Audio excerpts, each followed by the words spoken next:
नमस्कार दोस्तों, कहानियाँ जीवन की में आप सबका स्वागत है। मेरा नाम स्वरा है और शादी को अभी सिर्फ 6 ही महीने हुए थे।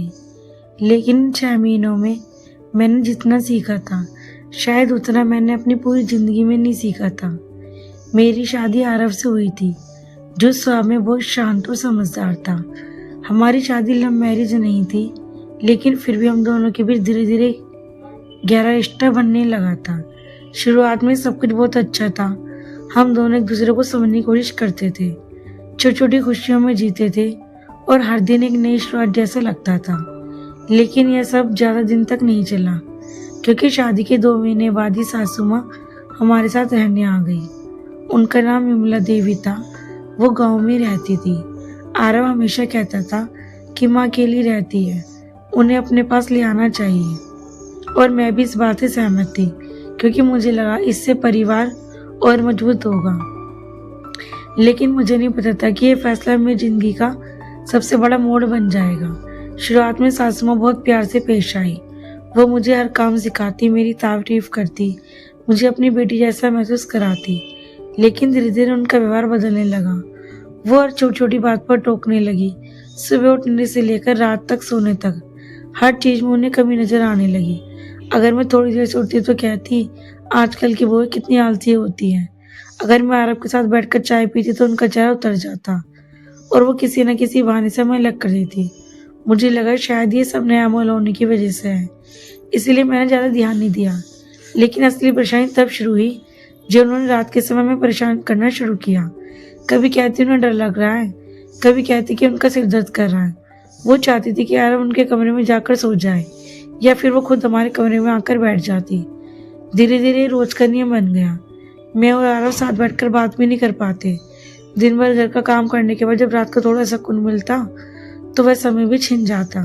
मैं अंदर अंदर घुटने लगी, लेकिन मैंने कभी आरव से कुछ नहीं कहा, क्योंकि मैं नहीं चाहती थी कि माँ बेटी के रिश्ते में कोई दरार आए। लेकिन एक दिन मेरी सहन शक्ति जवाब दे गई। उस दिन मैं बहुत थकी हुई थी। जैसे कमरे में आई, सासू माँ फिर से आ गई। कहने लगी उन्हें अकेली नींद नहीं आती, वो हमारे कमरे में ही सोएंगी। मैंने उस दिन पहली बार उन्हें मना किया और कहा कि माँ जी, आपको आदत डालनी होगी, क्योंकि हमें भी अपने समय की जरूरत है। ये सुनकर वो गुस्से में और कहने लगी, मैंने उन्हें पराया समझ लिया और मैं अपने बेटे से दूर करना चाहती हूँ। उनकी बातें सुनकर मुझे बहुत दुख हुआ, लेकिन उस दिन मैंने तय कर लिया, अब मैं चुप नहीं रहूंगी। अगले दिन मैंने आरव से खुलकर बात की और उन्हें सब कुछ बताया। आरव पहले तो चुप रहा, लेकिन फिर उसने कहा उसे भी सब गलत लगता है, लेकिन वो माँ से कुछ कह नहीं पा रहा था, क्योंकि उसे डर था कि माँ कहीं आहत न हो जाए।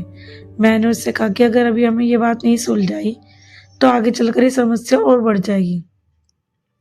उस दिन हमने मिलकर एक फैसला लिया कि सासू माँ शांति से बात करेंगे और उन्हें अपनी परेशानी समझाएंगे।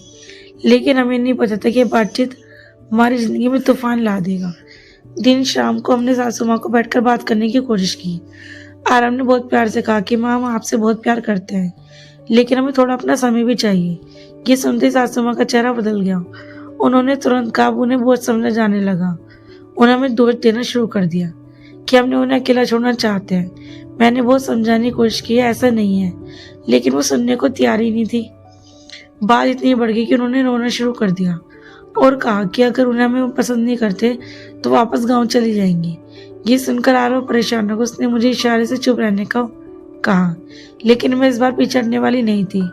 मैंने शांत लेकिन मुझे तो आज में कहा, माँ जी, बात जाने ही रहने की नहीं है, बात समझने की। अगर हम साथ रहे तो एक दूसरे की जरूरतों का सम्मान करना होगा। आप दिन भर मेरे साथ रहते, मैं आपकी हर जरूरत का ध्यान रखती हूँ, लेकिन क्या मुझे अपने पति के साथ थोड़ा समय बिताने का अधिकार नहीं है?